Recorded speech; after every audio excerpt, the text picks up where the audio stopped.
أعوذ بالله من الشيطان الرجيم. بسم الله الرحمن الرحيم. فلما استيئسوا منه خلصوا نجيا قال كبيرهم ألم تعلموا أن أباكم قد أخذ عليكم موثقا من الله ومن قبل ما فرطتم في يوسف فلن أبرح الأرض حتى يأذن لي أبي أو يحكم الله لي وهو خير الحاكمين. چنانچہ جب وہ یوسف سے مایوس ہو گئے تو الگ ہو کر چپ کے مشورہ کرنے لگے. ان سب میں جو بڑا تھا اس نے کہا کیا تمہیں معلوم نہیں کہ تمہارے والد نے تم سے اللہ کے نام پر عہد لیا تھا اور اس سے پہلے تم یوسف کے معاملے میں جو قصور کر چکے ہو وہ بھی معلوم ہے. لہٰذا میں تو اس ملک سے اس وقت تک نہیں ٹلوں گا جب تک میرے والد مجھے اجازت نہ دیں یا اللہ ہی میرے حق میں کوئی فیصلہ فرما دے اور وہی سب سے بہتر فیصلہ کرنے والا ہے.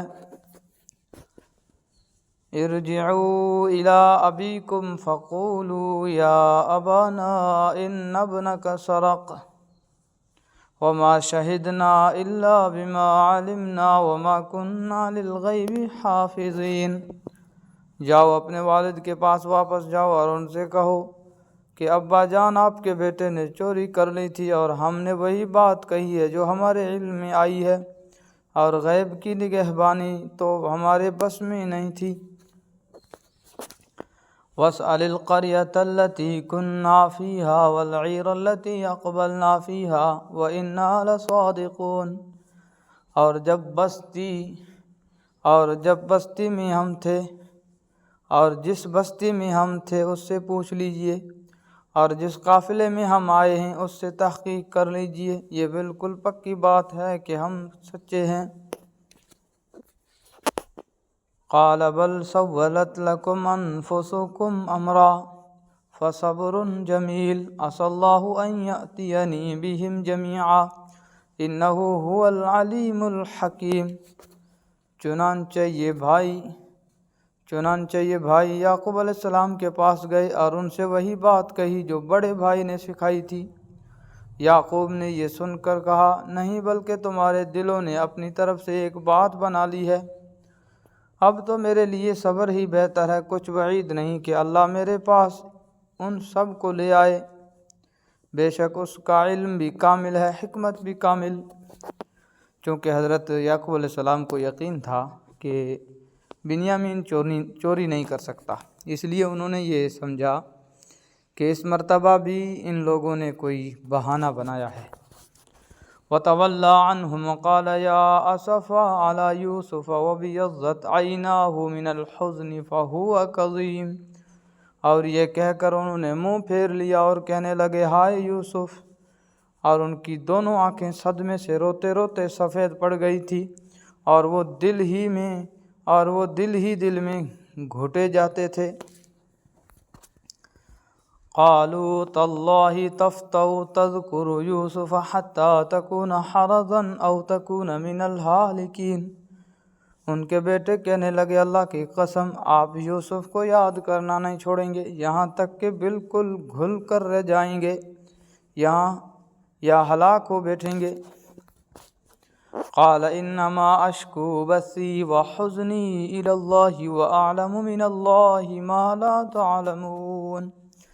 یعقوب نے کہا میں اپنے رنج و غم کی فریاد تم سے نہیں صرف اللہ سے کرتا ہوں اور اللہ کے بارے میں میں جانتا ہوں اور اللہ کے بارے میں جتنا میں جانتا ہوں تم نہیں جانتے. یا بنی اذهبوا فتحسسوا من یوسف واخیہ ولا تیأسوا من روح اللہ انہ لا ییأس من روح اللہ الا القوم الکافرون. میرے بیٹو جاؤ اور یوسف اور اس کے بھائی کا کچھ سراغ لگاؤ اور اللہ کی رحمت سے نا امید نہ ہو. یقین جانو اللہ کی رحمت سے وہی لوگ نا امید ہوتے ہیں جو کافر ہیں. چونکہ حضرت یعقوب علیہ السلام کو یقین تھا کہ یوسف علیہ السلام بھی کہیں نہ کہیں زندہ ہیں اور بنیامین گرفتار ہیں، اس لیے انہوں نے کچھ عرصے بعد پورے وثوق کے ساتھ حکم دیا کہ جا کر ان دونوں کو تلاش کرو۔ اتنے میں جو غلہ اب تک آیا تھا وہ ختم ہو چکا تھا اور قحط کی حالت جاری تھی، اس لیے ان بھائیوں نے یہ سوچا کہ پھر مصر جائیں، کیونکہ بنیامین تو وہاں یقینی طور پر موجود ہیں۔ پہلے ان کی واپسی کی کوشش کرنی چاہیے، پھر یوسف علیہ السلام کا بھی کچھ سراغ لگانے کی کوشش کریں گے۔ چنانچہ انہوں نے مصر جا کر پہلے تو یوسف علیہ السلام سے غلے کی بات کی تاکہ ان کا دل کچھ نرم پڑے، اور تو بنیامین کی واپسی کی بھی درخواست کریں۔ اگلی آیتوں میں حضرت یوسف علیہ السلام سے ان کی گفتگو بیان فرمائی گئی ہے۔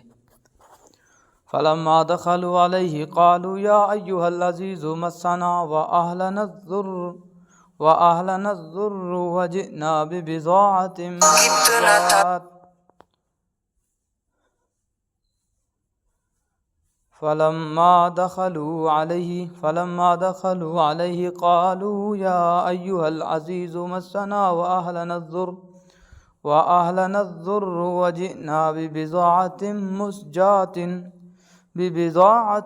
مُزْجَاةٍ فَأَوْفِ لَنَا الْكَيْلَ وَتَصَدَّقْ عَلَيْنَا إِنَّ اللَّهَ يَجْزِي الْمُتَصَدِّقِينَ۔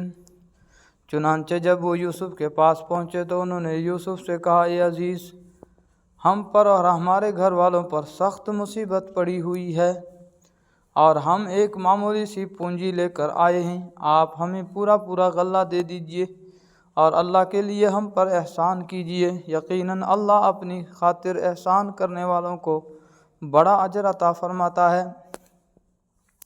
مطلب یہ ہے کہ قحط کی وجہ سے ہم سخت بدحالی کا شکار ہیں، اس لیے اس مرتبہ ہم اتنی قیمت بھی نہیں لا سکے جو اپنے حصے کا غلہ خریدنے کے لیے درکار ہوتی، لہذا اب جو کچھ آپ دیں گے وہ محض احسان ہی ہوگا۔ قرآن کریم میں لفظ صدقہ استعمال ہوا ہے۔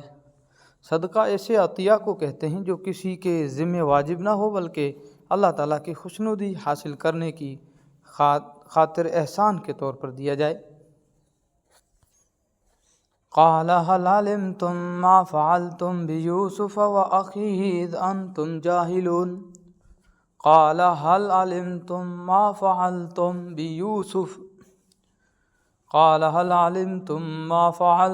بيوسف وأخيه إذ أنتم جاهلون۔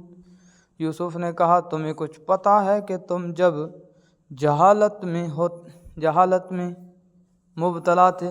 یوسف نے کہا، تمہیں کچھ پتہ ہے کہ جب تم جہالت میں مبتلا تھے تو تم نے یوسف اور اس کے بھائی کے ساتھ کیا کیا تھا؟ قالوا أئنك لأنت يوسف قال أنا يوسف وهذا أخي قد من الله علينا إنه من يتقي ويصبر فإن الله لا يضيع أجر المحسنين۔ اس پر وہ بولے، ارے کیا تم ہی یوسف ہو؟ یوسف نے کہا، میں یوسف ہوں اور یہ میرا بھائی ہے، اللہ نے ہم پر بڑا احسان فرمایا ہے۔ حقیقت یہ ہے کہ جو شخص تقوی اور صبر سے کام لیتے ہیں تو اللہ نیکی کرنے والوں کا اجر ضائع نہیں کرتا۔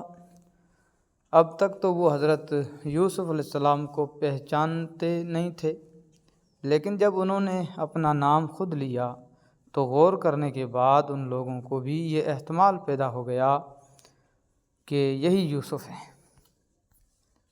قالوا تاللہ لقد آثرک اللہ علینا وإن كنا لخاطئین۔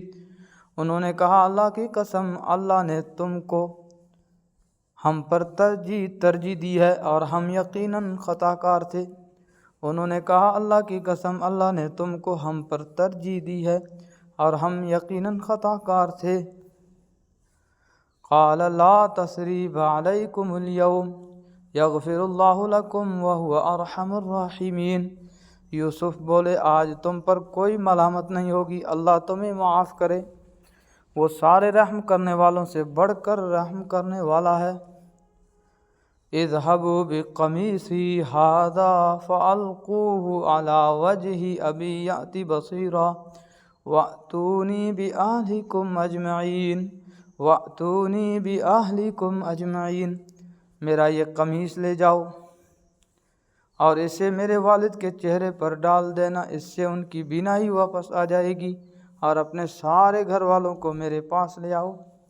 یہاں یہ سوال پیدا ہوتا ہے کہ حضرت یوسف علیہ السلام یقیناً جانتے ہوں گے کہ ان کی جدائی سے ان کے والد بزرگوار پر کیا گزر رہی ہوگی۔ اس کے باوجود اتنے لمبے عرصے تک انہوں نے کسی بھی ذریعے سے اپنی خیریت کی کوئی خبر اپنے والد کو بھیجنے کی کوشش نہیں کی۔ اول تو عزیز کے گھر میں رہنے کے دوران خبر بھیجنا کچھ مشکل نہ ہونا چاہیے تھا، پھر قید سے آزادی کے بعد تو ان کو ملک پر مکمل اقتدار بھی حاصل ہو چکا تھا۔ وہ شروع ہی میں حضرت یعقوب علیہ السلام اور اپنے سارے گھر والوں کو مصر بلانے کا انتظام کر سکتے تھے، اور جو بات انہوں نے اپنے بھائیوں سے اب کہی وہ ان کی پہلی آمد کے موقع پر بھی فرما سکتے تھے، اور اس طرح حضرت یعقوب علیہ السلام کے رنج و غم کا زمانہ مختصر ہو سکتا تھا، لیکن انہوں نے ایسا کوئی اقدام نہیں کیا۔ اس کی وجہ بظاہر یہ معلوم ہوتی ہے کہ ان سارے واقعات میں اللہ کی بڑی حکمتیں پوشیدہ تھیں، اور اللہ تعالیٰ کو اپنے محبوب بندے اور رسول حضرت یعقوب علیہ السلام کے صبر و ضبط کا امتحان لینا تھا۔ اس لیے اس پورے عرصے میں حضرت یوسف علیہ السلام کو یہ اجازت نہیں دی گئی کہ وہ اپنے والد سے رابطہ کریں۔ واللہ سبحانہ اعلم۔ صدق اللہ العظیم۔